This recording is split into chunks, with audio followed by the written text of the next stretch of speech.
Hey everyone, quick note about the podcast before we get started. Peter and I actually recorded our predictions for all of 2018, and this is the portion of the podcast where we talk about the Australian Open, so be on the lookout for the full version coming out soon. If you want to help us out, please share this channel with any friends or relatives who like the game of tennis and want some humor added to their day. We will also be setting up social media accounts in the near future. Alright, let's get to it.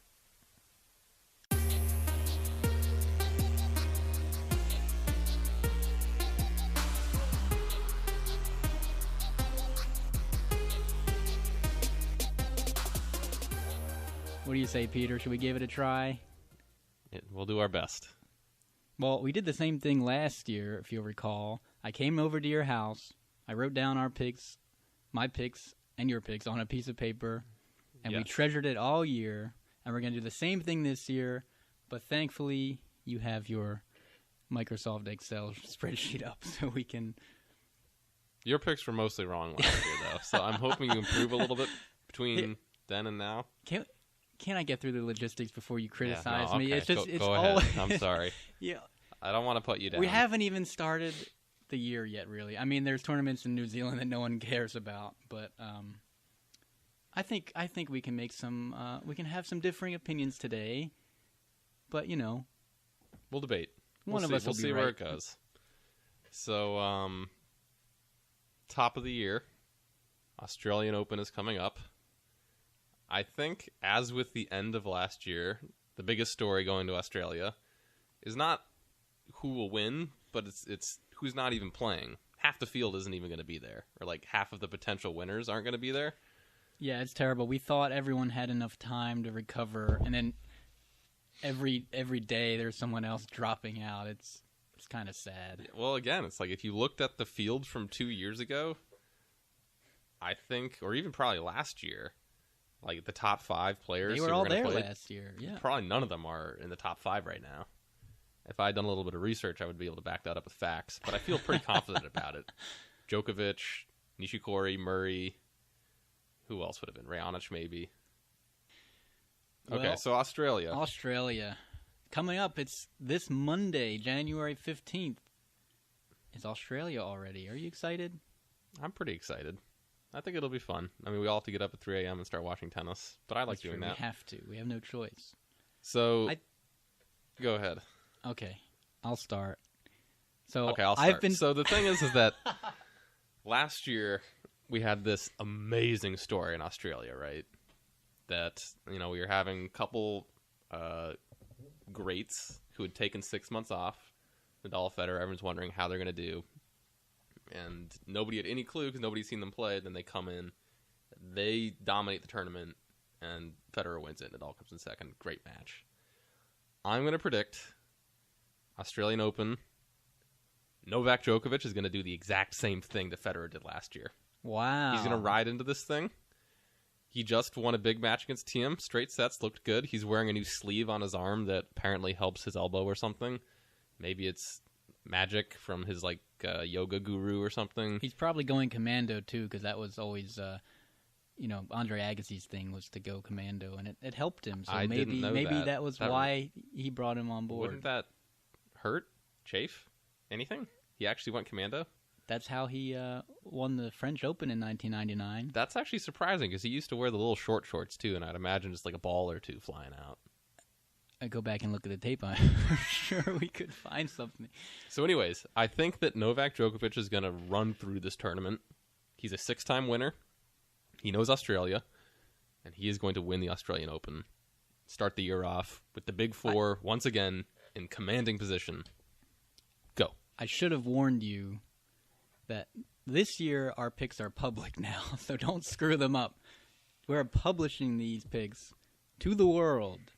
So I'll give you one chance to take that back. Given the data available, which is that Djokovic looked pretty good last week, looks like he's playing well again. He says he feels good.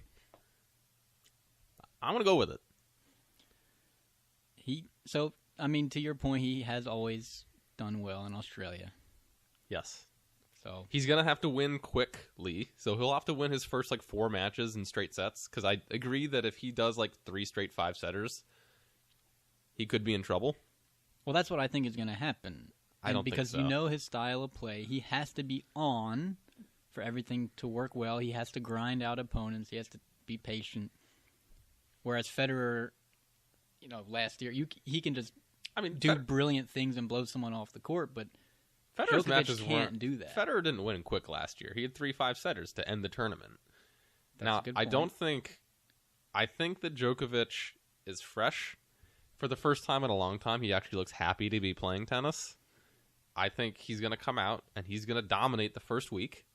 And then I think he'll have like one tough match between the 4th round, quarter, semis. And they'll go into the final against, I don't know who. Not Roger Federer. Calling it. Won't be Federer. It's going to be like Dimitrov or someone. And I think Djokovic is going to have the experience to beat one of these guys who's never played in a final. And he's going to beat him. He's going to win the tournament. Wow. Your turn. So I have sort of the opposite view. And maybe it's just because everybody's hurt and I'm feeling kind of grim. Because Djokovic is one of my favorite players. Probably number 2 behind Jack Sock. Yes, the great Jack Sock. We must support. Yes, the great Jack Sock. I'm going to coin that.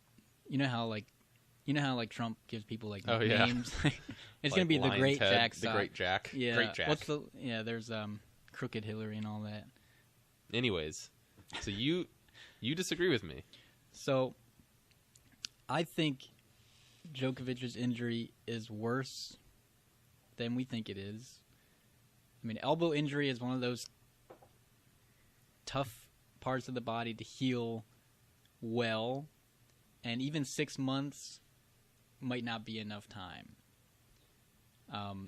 I just don't have enough faith that he can grind out some of these early matches.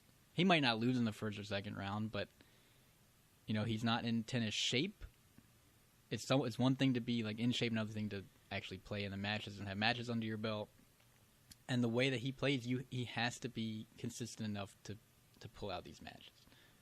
And I just don't think he'll be ready for it. And I think he'll end up injuring himself and maybe take the next 3 or 4 months off again.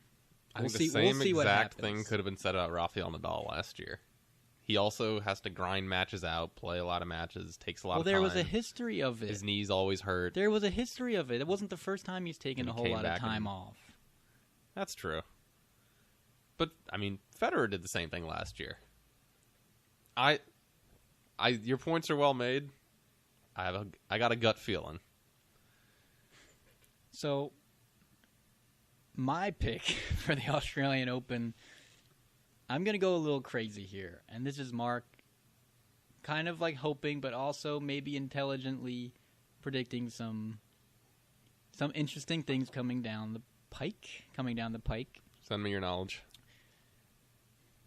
I have a lot of faith in Nick Kyrgios for this year. And I'm going to start off my faith by picking him to win Australia. Now, I know what you're thinking.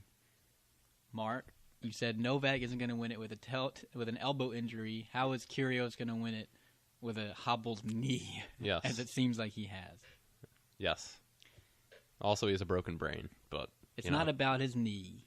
Okay. His knee is fine. What about the brain? He looked fine. He made the finals of Brisbane, I think it was. Big tournament. A lot of great players there. He has a great start to the year. I'm being sarcastic. He beat the best player in the world, Ryan Harrison, in the final.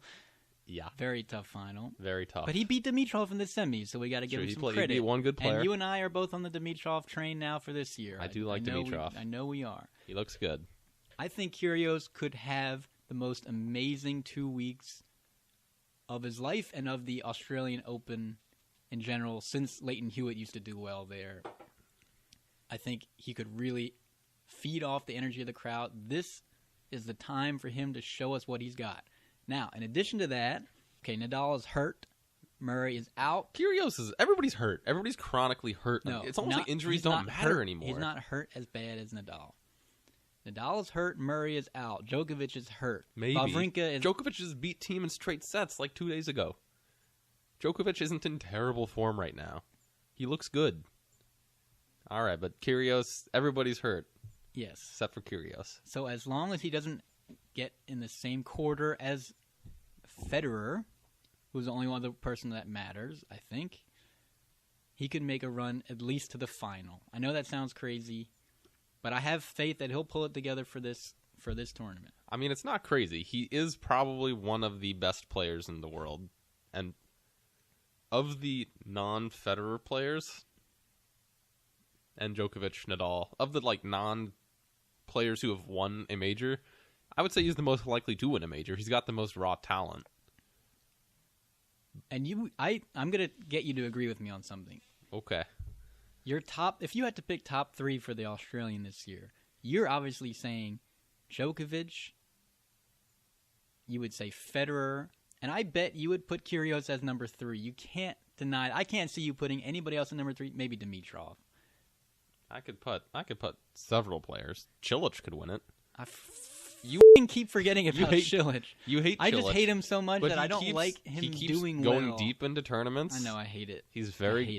He plays kind of like Kyrgios in the sense he hits big. He's got a little less, I think, flair and skill. Much less. He just hits it really hard. It's boring to watch. I hate him. I think he could do well.